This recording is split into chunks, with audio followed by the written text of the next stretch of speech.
Martin Fowler, un informaticien connu pour avoir introduit la notion de réusinage du code, refactoring en anglais, a dit, et c'est une traduction approximative, « N'importe quel Pékin est capable d'écrire du code qu'un ordinateur peut comprendre. Les bons programmeurs écrivent du code que les humains peuvent comprendre. » Cette citation est essentielle car elle explique que pour qu'un programme soit considéré comme bon, il ne suffit pas qu'il fonctionne, loin de là.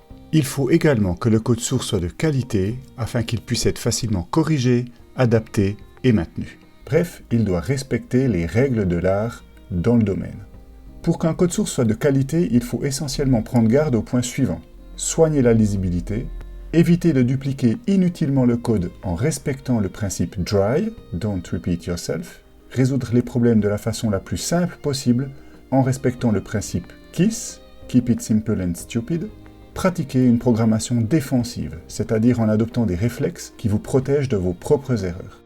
Pour soigner la lisibilité, il faut indenter le code, nommer avec soin les variables, nommer avec soin les fonctions, aérer le code, commenter le code uniquement lorsque c'est nécessaire, au moyen de commentaires qui décrivent le quoi et pas le comment.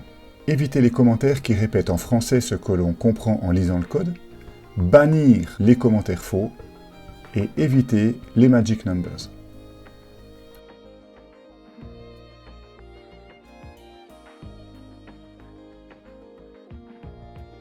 Pour respecter le principe dry et donc ne pas dupliquer le code, il faut utiliser les structures de répétition mises à disposition par le langage de programmation et factoriser le code, c'est-à-dire rassembler les suites d'instructions identiques en un endroit unique. Pour respecter le principe KISS et donc viser à la simplicité du code, il faut écrire avant tout pour la clarté et la justesse. Il faut éviter les optimisations prématurées, donc préférer un code clair à optimal, mais éviter les pessimisations prématurées. Préférer un code plus rapide seulement lorsque c'est autant clair. Et enfin, décomposer le programme en plus petites unités, en modules, en fonctions.